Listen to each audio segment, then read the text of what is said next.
Ladies, gentlemen, brethren, good evening, Happy New Year, and I really do hope you've had a wonderful festive period. We're live across the UK, we are live across the world for this evening's Solomon Live, our first of 2023. I'm Brodie. I have the honour of being the Provincial Communications Officer for the distinguished province of Worcestershire, and also the honour of hosting these monthly webinars of lively, engaging Freemason conversation. Now, as always, you can submit any questions this evening via the question and answer facility on Zoom, just at the bottom of your screen there. So without any further ado, this evening's Solomon Live is What's the Future of Freemasonry? So please welcome the new Programme Master, Jonathan Spence. Jonathan, how the devil are you? Very well, thank you, Brodie, and Happy New Year to you. Did you have a nice Christmas, by the way? Yeah, very good. We were in Madrid visiting my wife's family, and then we came back because my poor son's got a lot of exams at the end of this term, so he had to study. So we were at home for a quiet New Year. Good. And do you feel refreshed and revitalised and ready to go for it again? Yes, luckily. Oh, it's got in the blink of an eye, isn't it? Now, what I thought we could do before we get to our topic is just ask you how your new role of Programme Master is going so far. Well, I suppose you really ought to ask somebody else that. But am I enjoying it? Yes. It's been an interesting last 3 months from the installation in September right through, because as we will discuss, there's been an awful lot of work done over the last 3 months, and you yourself are very aware of that, having been involved with some of the work. Absolutely. So it's been very, very busy. And one of the things I always say to people is, don't forget, I also work. Yes. Well, it's absolutely true, isn't it? You may be our Programme Master, but you're one of those people who have to balance work life with Freemasonry as well. And what have you really enjoyed about the job since September? What have you really enjoyed so far? Really meeting people and engaging with them, having the discussions to try and get us to where we hope to be, and taking on board all sorts of advice. That's been really very good. I mean, I met with pretty well all the provincial rulers. Managed to get to the Odd Lodge meeting as well, which is helpful. So it's been very good in that respect. And I've got to ask you as well, that's been the best part of the job. What's been the worst part of the job so far? Constant phone calls. Oh, non-stop. I was just hoping you wasn't going to say Solomon Live, Jonathan. No, I've been spared that until tonight. So far, so good on that one. So let's begin our conversation this evening. Why we've got well over 1,000 people joining us here this evening. Let's talk about the strategy. Why now? Tell me about the strategy. Let's call it an elevator pitch, if you will. Okay. Well, as everyone on the call will know, or most people on the call will know, we had a strategy from 2015 to 2020, and clearly we're now in 2022, and COVID got in the way for a couple of years. So therefore, it was quite sensible for us to think about, well, what do we want to try and achieve over the next 5-7 year period? So we've opted for a 7-year period. And what in essence it is that Freemasonry wants to be and is a thriving organization. We want to keep ourselves as a thriving organization that people not only want to join, but to want to remain members of. So, sometimes we spend a lot of time talking about getting new members, but almost take for granted the fact that we've got a lot of members.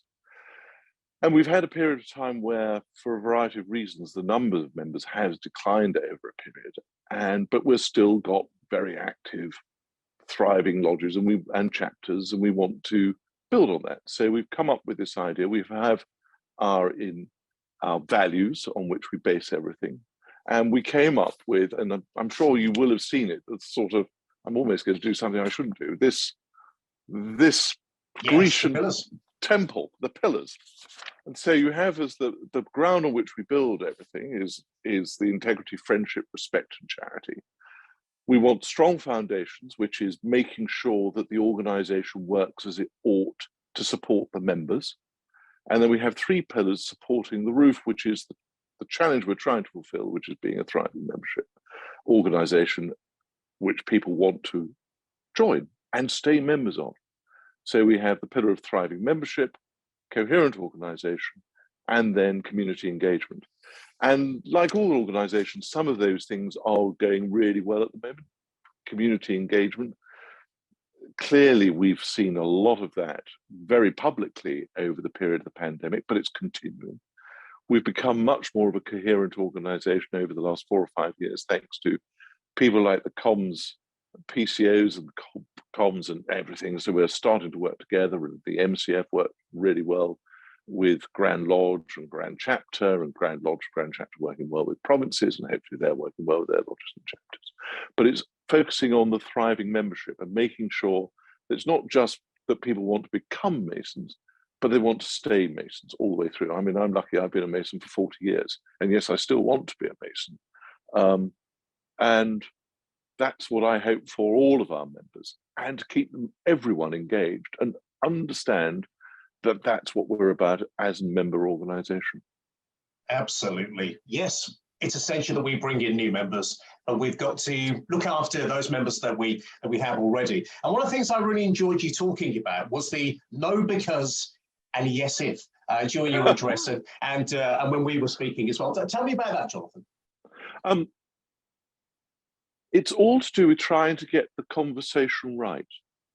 And certainly when I was a young Mason, any time you tried to suggest an innovation, it was no because was the standard answer. And we're not alone in that. There are lots and lots of membership organisations, be it rugby referee societies or rugby clubs or cricket clubs, where it's a standard answer, no, because we've always done it that way, partly because, of course, it's worked. Whereas yes, if changes the nature of the conversation. Yes, we could do this if we can address the following issues, challenges, because if you think about it, the really successful organisations, I mean, we have been an organisation for over 300 years. And clearly our predecessors in 1717 would still recognise lodges, and they might even recognise Grand Lodge.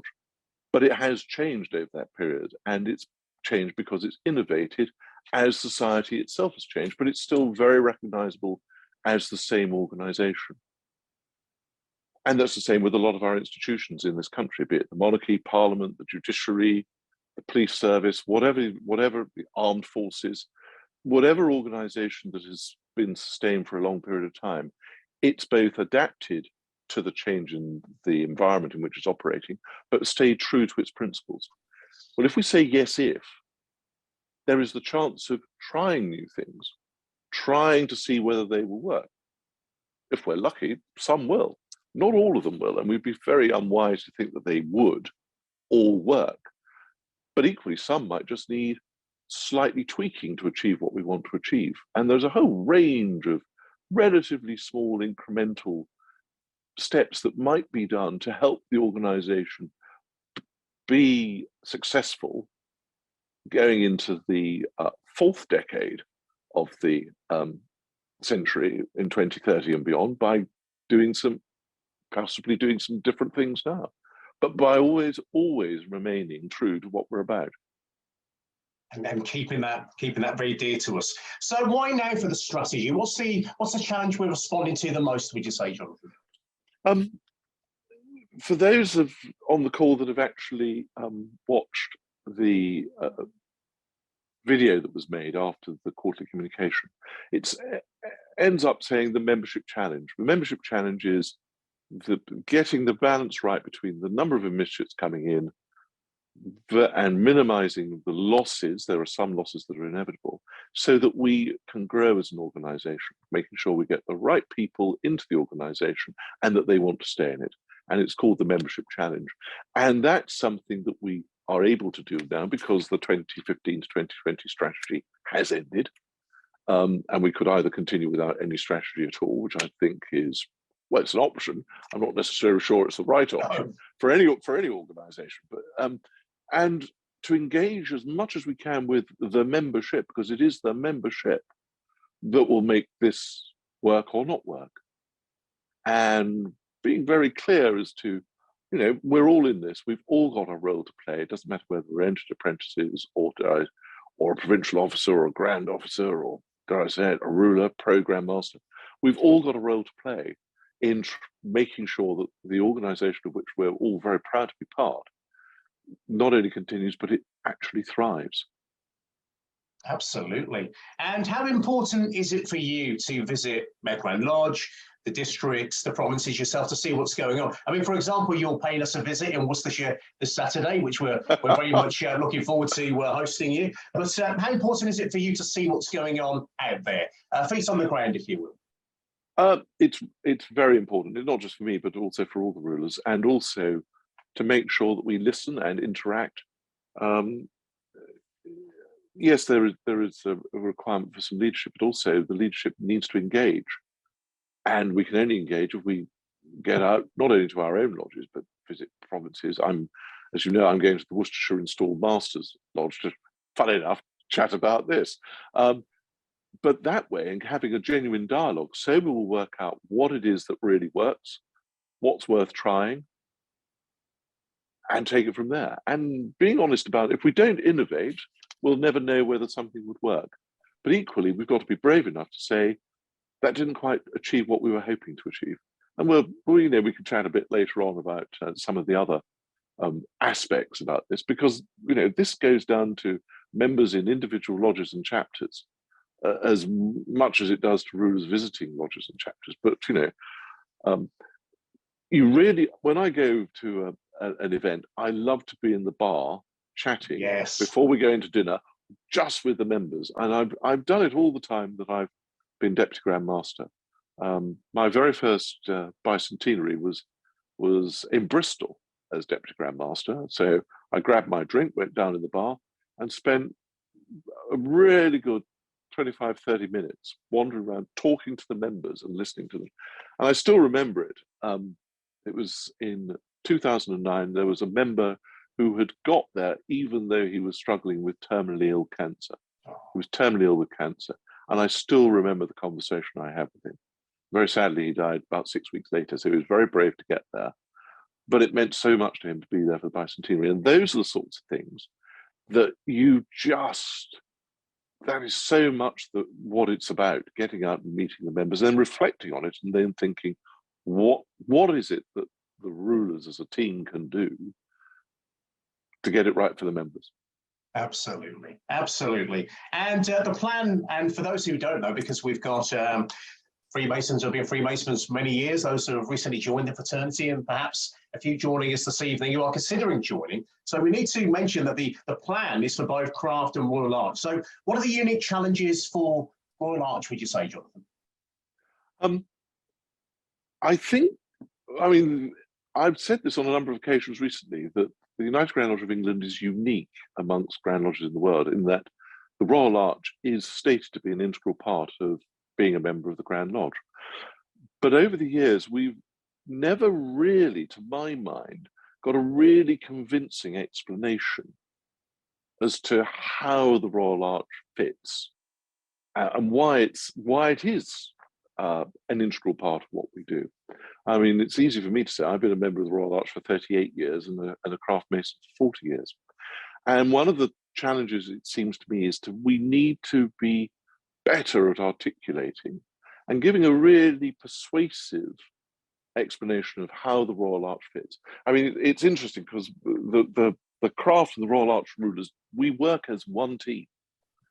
So we have the second Grand Principal and the third Grand Principal. The third Grand Principal recently did a provincial installation for both the craft and the Royal Arch in Cheshire. That had never been done before.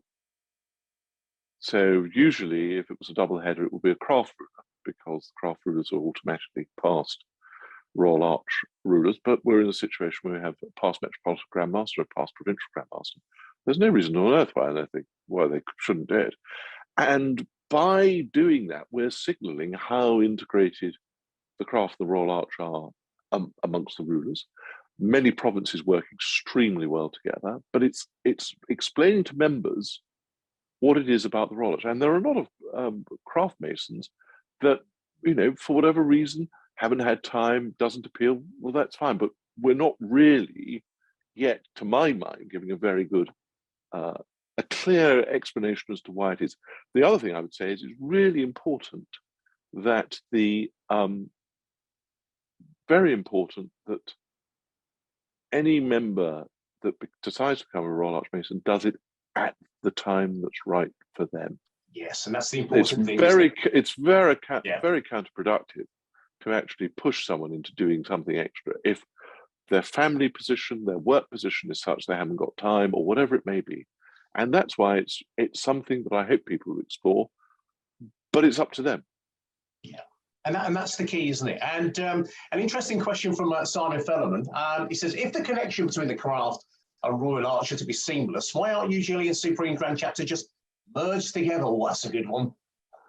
Well, on the basis of an approach of yes, if, well, let's see where we go. But I mean, it's been set up in that way for 200 plus years. It works effectively, partly because, of course, when we go, I've just been invited to Scotland. The Grand Chapter in Scotland is completely separate. And I don't think we want to go back to the 18th century where you went out of your craft lodge straight into the Royal Arch and what have you. That was, after all, one of the reasons for the splits in the middle of the 18th century. But we'll see. I think that the Grand Lodge and Grand Chapter can continue to work effectively and more effectively together in a more joined up way. I think that's what I would focus on first, rather than a merger. Merger sounds awfully corporate. It does, doesn't it? But thank you, Simon, for your question. And ladies and gentlemen, brethren and companions, of course, I'll try and get to a few more in just a moment. But let's focus more on the development of the 7-year strategy, because you've spoken briefly about it. Who was involved in it? How did the process start? Because we often hear about a strategy, but lots of hard work has gone into this before you and I were having this conversation today. Yeah, well, that's very kind. And it's, first thing to say, it's been a team effort. I mean, the 2020 strategy was coming to an end, and my predecessor as Programme Master, Peter Lyons, asked me to form a strategy group to consider where do we go next. And so a small team comprising the president of the board, the deputy president of the board, the grand secretary, provincial grand master, the Metropolitan Deputy Grand Master, and others. And then we bolted on a couple of newer members to it. We kicked it around, and you'll have seen the annual report, the Rogues Gallery, as I call it. And so we started during the COVID thing with a whole series of Zoom calls, kicking around the ideas, what mattered, what was the challenge. And to formulate strategy, you've got to be really clear of what is the challenge you're trying to address. I think we've been really clear. It's the membership challenge. Making sure that why become a Freemason, why remain a Freemason. We really take that head on. And it's all very well. We then had a 30 or so brethren, a sort of sounding board that we kicked around ideas with. They came back. We then took it around. And we got into a position where we thought, well, this might just have a bit of be going the right way. And so we did a series of roadshows to provincial Grand Masters, Grand Superintendents, the Metropolitan Grand Master, and then the district Grand Masters. And to say that the presentation that we did started off in May, and by the time I got to the last one of those presentations, we were on version 22. Version 22, wow. Yeah, because how it worked was I did all bar 2, and David Wootton did quite a number, and then we were joined by different members of the strategy group, and we would meet with provincial Grand Masters and Grand Superintendents, and then we did Zoom calls with the district Grand Masters and Grand Superintendents. And I asked for feedback. So at the end of it, they got my personal email address, and I said, I want your genuine feedback. And which they did, and we took it on board. And then for some of the provincial rulers, they were surprised when they got a follow-up email from me. And I'm sure 2 of them, who know exactly who they are if they're on this call, they both got emails from me within a matter of minutes of each other. And they said, I bet it's the same email. And they compared notes on their iPhones. And no, it wasn't. Each email was tailored for the points that they had raised and asked follow-up. And so we asked them follow-up questions, asked for more. And that's why I say this has been very much a teamwork piece of effort. And, you know, when you've had the engagement of the Grand Superintendents, Provincial Grand Masters, and District Grand Masters. Clearly, the main thrust, most of what we say in the strategy is mainly relevant for the provinces in the metropolitan area.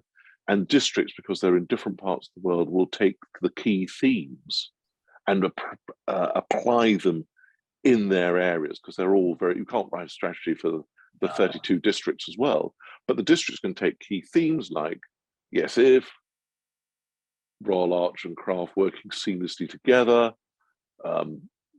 making sure that we not only have teamwork at the top level, but in lodges, there's a teamwork to look after all of the members, make sure we're doing it as we ought to, and rolling out things like members pathway. So it's been a real journey. I did the first presentation on the 3rd of May in Bath. And the last one, actually, I've also presented to the staff, to the MCF trustees, to the Library and Museum trustees. So I think at the end we did something like 17 or 18 individual presentations. Wow. Then we went off and worked on what do we want to say at the quarterly communication? What was the best way of getting that across? How do we want to articulate this for all the members? So, you know, we started in May of 2020, and now it's still work in progress, but what bits work, what bit needs changing, because strategies evolve, and there'll be constant feedback. We're going to have constant dialogue. One of the other big differences from the 2015 to 2020 strategy is the rulers will be meeting with each of the regional communication groups and with individual provincial executives over the course to understand what's working, what do we need to work, what do we need to change, what unexpected things are coming up. How do we make this work for Freemasonry and for the members? Most important thing is that it's got to work for the members. Absolutely. And let's talk about the members, because it's a relatively new strategy in the sense of the launch date. I had the huge honour of being part of that at quarterly communication in December. What feedback have you had, if any, so far since the launch in December? Direct, but we've had feedback from provincial rulers, and we've had there's a link that went out YouTube. There have been some really interesting comments on the YouTube. I gather about 18,700 have looked at it, and some really interesting comments, which are helpful. But other than that, I will be asking provincial rulers to go and get the feedback from their lodges. I'll find out more, Brody, on Saturday, where I have no doubt that in the bar after the lodge meeting, I will get lots of feedback. Well, I hope I get lots of feedback, because it'll be things to think about. Oh, they're Worcestershire Freemasons, so you'll get a lot of feedback from them. Don't you worry. I'm sure it'll all be positive. So you've alluded to the fact that it's essential that we keep a local flavour with the Met, with the districts, with the province. So what can individual members do now? Let's have a chat about that. What can individual members do, lodges, chapters, to help implement this strategy? Fortunately, every single lodge or chapter has its own characteristics. And what I always, there are lodges you really, really enjoy going to. And there are other lodges which, for whatever reason, there's a bit of a struggle for them, for whatever reason. So for all of us, we've got to look at, let's see, what else might we do differently that might just engage the members? If we're getting members that are not coming, what can we do? Now, I saw a couple of things. It could be as simple as farming out the work, but in a different way. I was at Lodge Sine Nomine in earlier this year, and they did an initiation for 5 candidates. And the charge after initiation, conveniently, is broken up into 5 sections. There were 5 individual newer members. I mustn't call them younger, newer members, because they came in there were a variety of ages, but they were newer members who had learned their little section. And it was really interesting, because I was observing this. I was acting as junior warden, so I could see all the candidates. And I also have noticed that sometimes when it's a single person doing it, the candidates, because they've had a pretty overwhelming experience, can lose concentration. Yes. It was the first time where I have noticed, it doesn't always happen, but the candidates were really paying attention. It was the change, but also more members were involved in doing the ceremony. And so it's those sorts of things. The other things are, down to, well, how can we get people more involved? Can someone with particular skills assist the secretary or the treasurer or the DC or whatever it may be? And those are things. And it only takes a relatively small set of things for a lodge to try and to get a buzz. And if we all know that if we go to a lodge or a chapter with a buzz, and it applies equally to the Royal Arch, we can all think of how the Royal Arch ceremony might be done with more participation. And that's part of it. But it's also, how do we look after? I mean, we have a tendency as an organization, it's dangerous to generalize, that we say, oh, it's so-and-so's job to do this, be it mentor, be it almoner. But actually, every member of a lodge or chapter has the responsibility to look after all of the members. But there's a team, and the team isn't limited to the mentor or the almoner. But I think the almoner is not just about how to get access to the charitable support, but it's also about checking members are okay. If they've not been able to attend a lodge or a chapter for a while, why is that? It may be pressure of work. Well, we need to understand that, because we've all got to remember it's family first, it's work for those that are working, and then it's other things, including Freemasonry.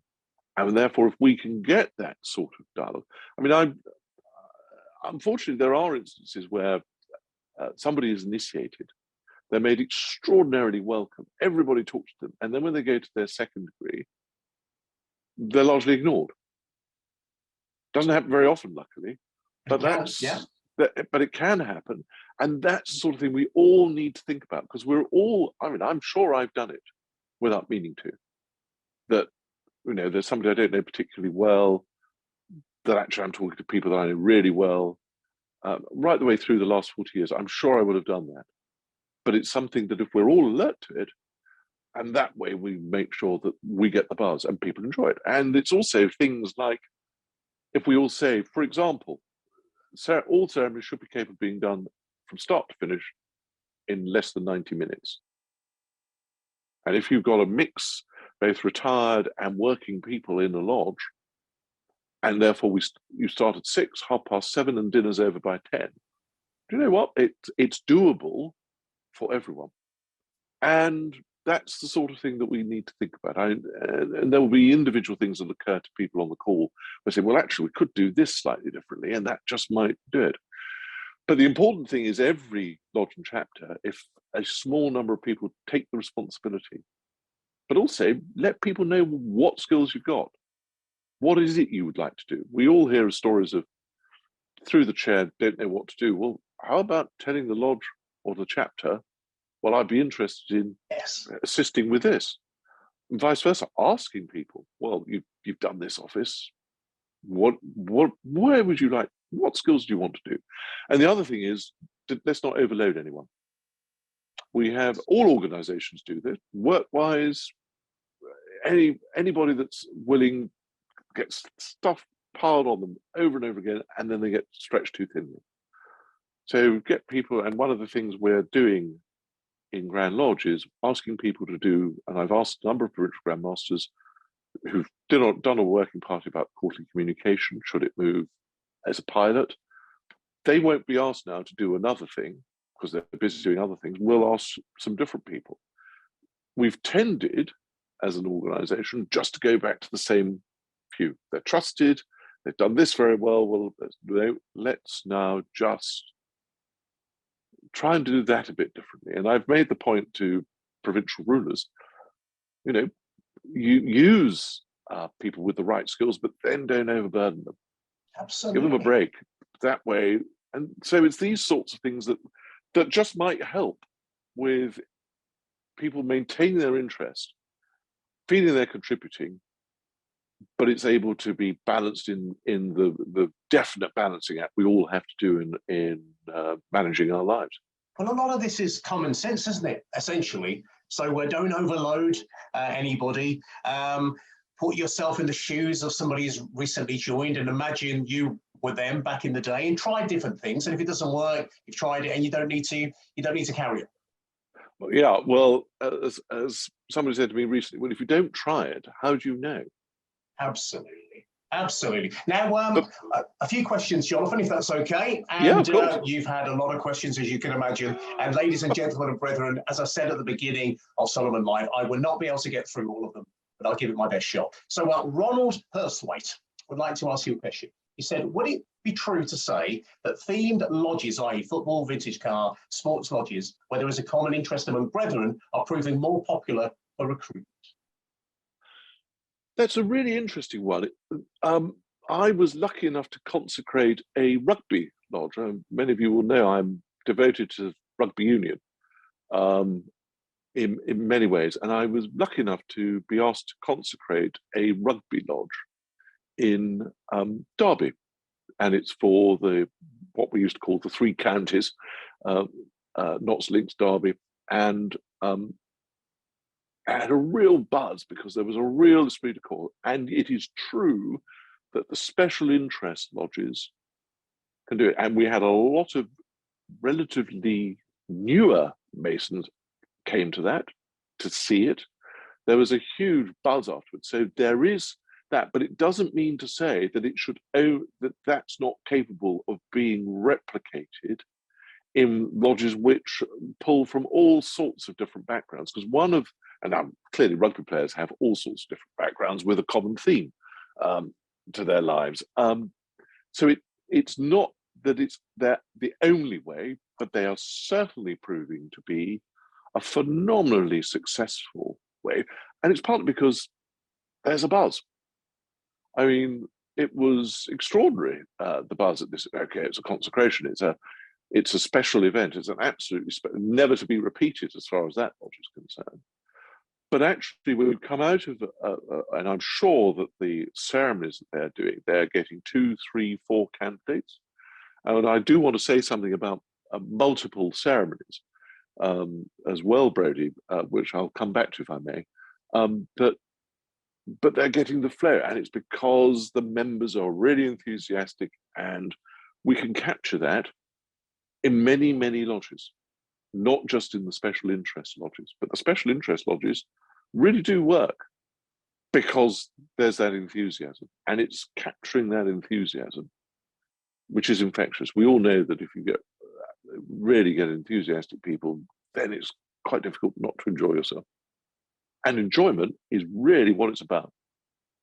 So thank you, Ron. That is a superb question. Shailene has been in touch with us. Shailene, good evening. Thank you. He says, do you think that the progress we are making, including innovation, use of social media, membership, learning and development, whilst maintaining our tradition, is going at pace that will ensure our fraternity remain relevant and enjoyable for the next 100 years?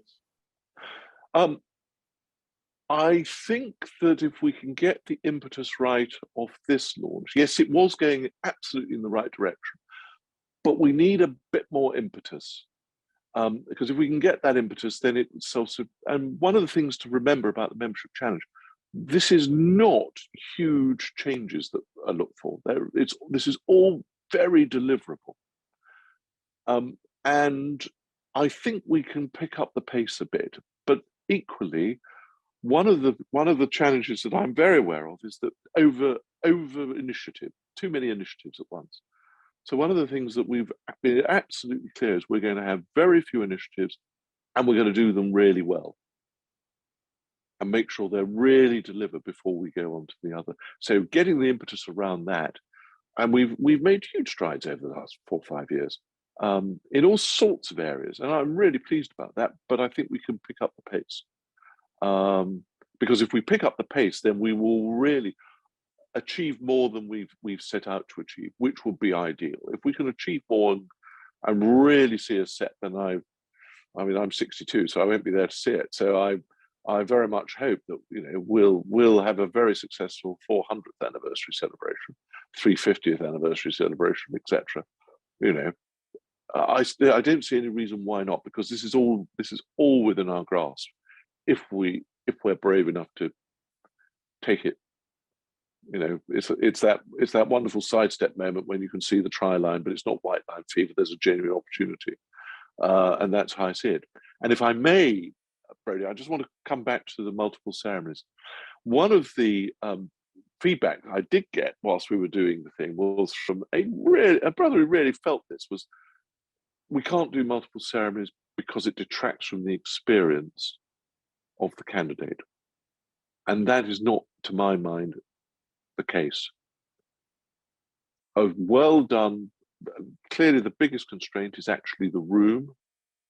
So some rooms, but I've seen and been part of ceremonies with 7, 8, 9 candidates. And I can tell you they were brilliantly done. But all of the candidates felt they were special, and there was an esprit de corps. And if you are a lodge with a waiting list,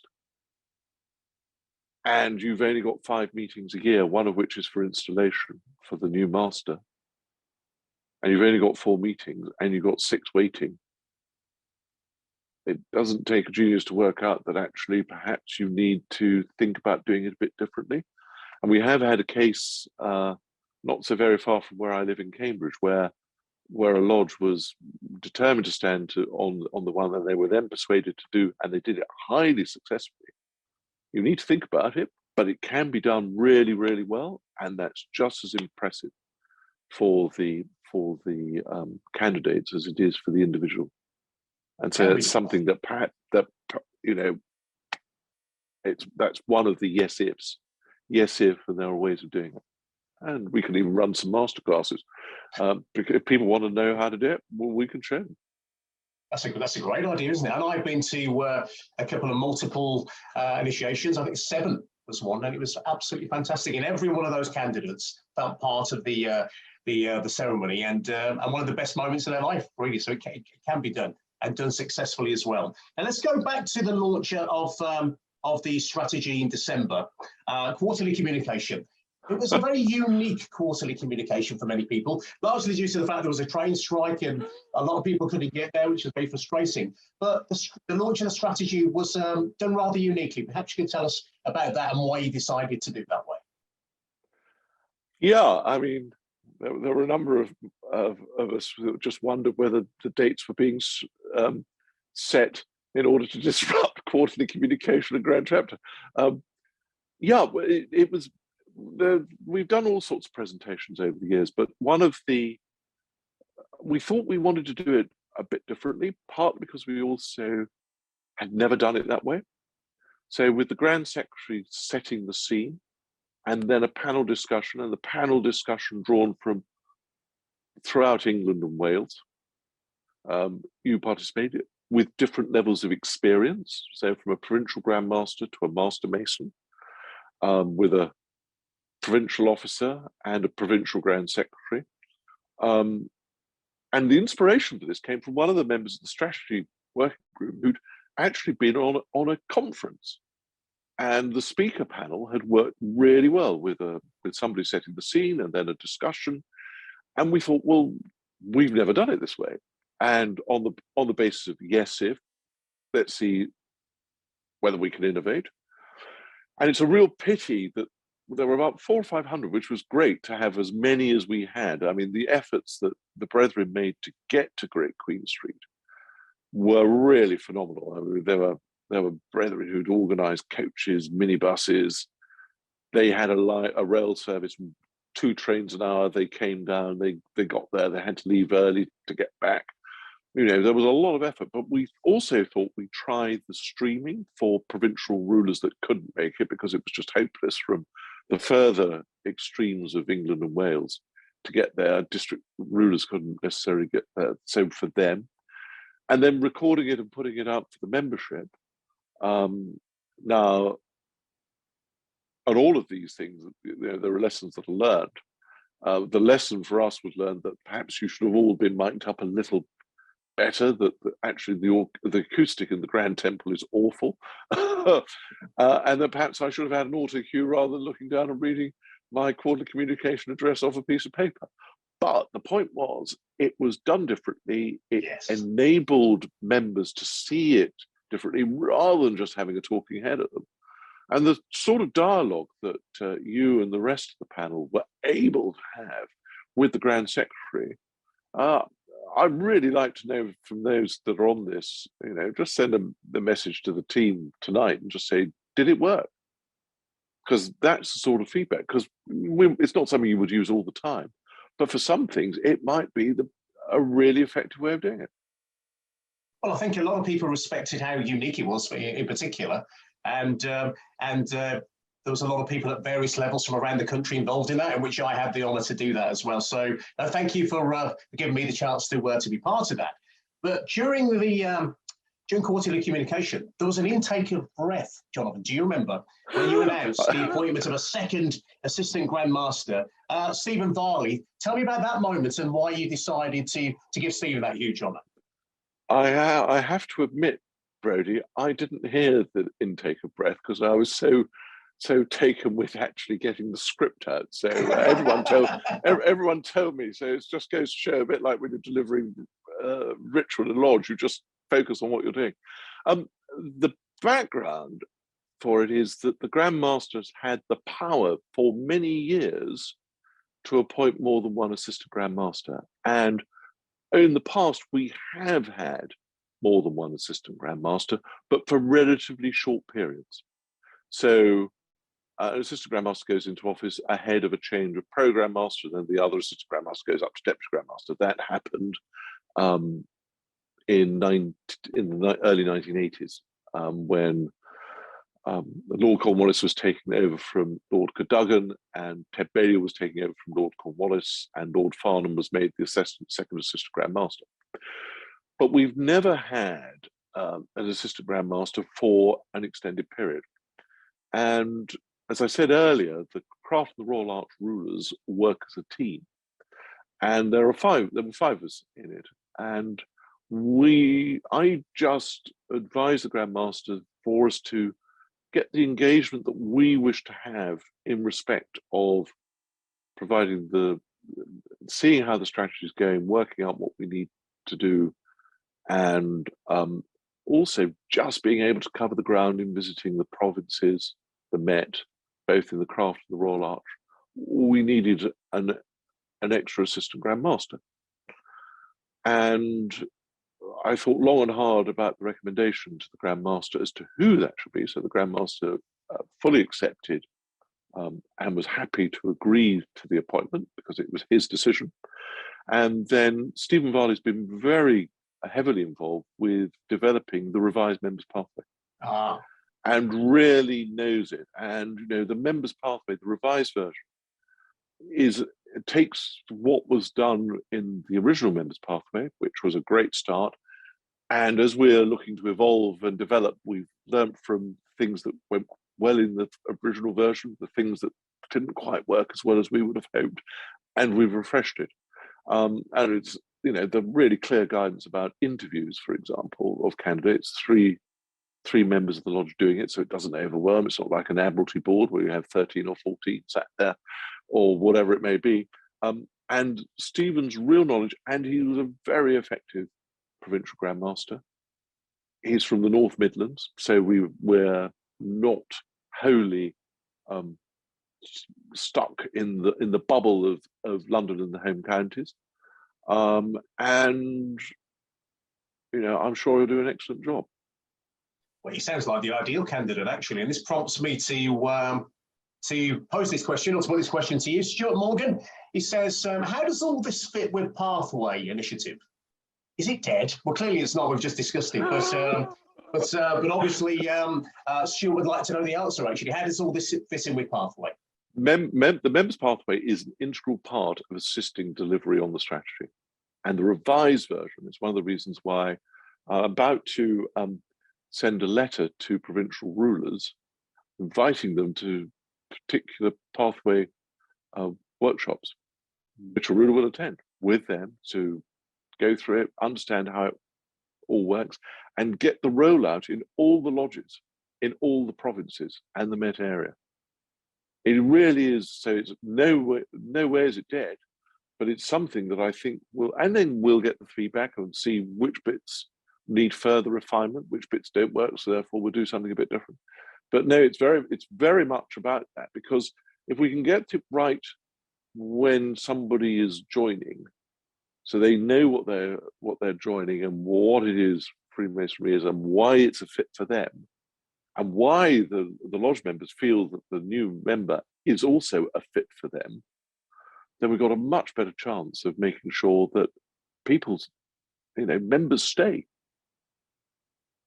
And if for a variety of reasons that it's not quite the right fit, but they still want to be a Mason, but the timing of the lodge meeting doesn't quite work for them, or whatever it may be, then we're able to deal with it. And it's our members are the best ambassadors for why do you want to be a Mason, and hopefully it's going to help them, and it's an initiative that this is one of the few that we'll be really concentrating on for the next 2 or 3 years at least, to really try and get that out. I mean, one of the challenges of the original version was it was very fits and starts and wasn't necessarily rolled out consistently. So one of the other things that we've said in launching the strategy, we want to be consistent, and we want to make sure things are done effectively. Yes. And the other thing that I'm engaging with the provincial rulers is to make sure every one of us feels that the provincial executive level and Grand Lodge, we are responsible for membership. Not just the membership officer. I've said this in the context of the lodge, but it also applies across provincial executives. Every single member, to my mind, every visiting officer, because each province and Met have a different system, but every one of them should feel responsible for how are the members doing in the lodges for which they have a responsibility. So I just had a look at the time. I can't believe how quickly this has gone. I think we've got time for 2 more questions. I just looked down in shock. So a couple of questions before we call it an evening. So we've discussed why we need to do this. We've discussed how long it's taken to organise the strategy, what kind of work's gone into it. You've mentioned a few things that we can do in our lodges, provinces, districts, Grand Lodge, to help pull all this together. But how are we going to measure this? How are we going to measure the impact of the strategy? Well, it's one of those things where we've thought long and hard, because as I said earlier, this is all achievable. So what we've said is for the UGLE numbers, and we will be talking to every single province in the Met area for what is the membership challenge, and for encouraging provincial rulers to discuss that with their membership, because it really does range across the provinces from 4% to a much higher number. So what we've said is that we want for UGLE as a whole for the membership to be growing by 1% a year by year 3 and 2% by year 7. We're hoping for every single province to improve the participation rate of their craft members in the Royal Arch. Again, it ranges because different provinces have different things about it. And it ranges from low 20s to middle 50s in terms of percent. And that's really, really important. We're also asking all provinces, because they're all in different places, to improve on their membership challenge every year from year 2. And then the final thing is we've had a period of time where we have lost too many newer members within 3 years of their joining. And to reduce that percentage, I mean, the last time I looked at numbers, 17%, which is far too high. So something's not right somewhere. We want to get that down to below 10% by year 3 and below 5%. And one of the interesting comments on the YouTube page was, well, we always have resignations, and therefore we shouldn't worry too much about it. And because sometimes it's just not right for someone. Even with the best will in the world, it's just not the right fit for them, either timing or whatever. That's fine. But actually, if we just say, well, we always get resignations, therefore we don't need to worry, then that's rather complacent. So we just need to think about that. So that's the final bit, and we'll be looking, and we'll also give feedback how we're doing. But one of the things, as I said earlier, Brody, is this is very doable. And if we all, it would be great if everyone were able to do it, but some people won't have time to do it. But I fully understand that, and if we can get that momentum really going, I can see the members really delivering on this and really enjoying their Freemasonry and feeling engaged with it. I think this is very achievable. I really do mean that. From every level that I work with, including provincial communications officer, I think we can all do this. Jonathan, one final question before we say goodbye.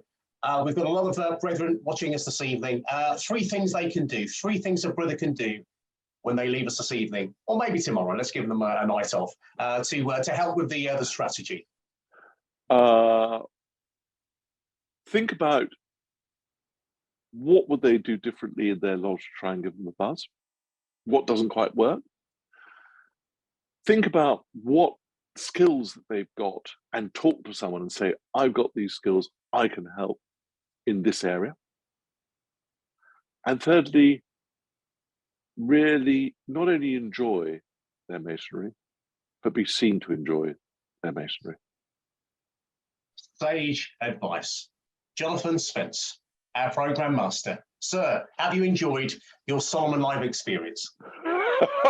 Well, I was nervous as hell beforehand, Brady, but it's been great. And I'd just like to thank everyone that's listened in, because that's a huge chunk out of their evening. And so thank them, you and the team and them for listening to me, which are on. No, not at all. We've all walked away with a lot of things to think about. Jonathan, sir, thank you very much indeed. Our next Solomon Live, ladies and gentlemen and brethren, will be on Tuesday, the 21st of February, and it's entitled 1723 Constitutions, Inventing the Future. Now, 2023 marks the tercentenary of the publication in London of the 1723 Constitutions. There is a lot of excitement about this year, but we'll chat to Dr. Rick Berman, who will discuss the importance of this document from the Enlightenment to the present day on Tuesday, the 21st of February. And in typical fashion, we'll begin at 7:30, so get yourself signed up for that. And if you haven't done so already, please make sure you register for Solomon. solomon.ugle.org.uk, full of useful and fantastic content, your daily advancement in Masonic knowledge. Until then, thank you for joining us this evening.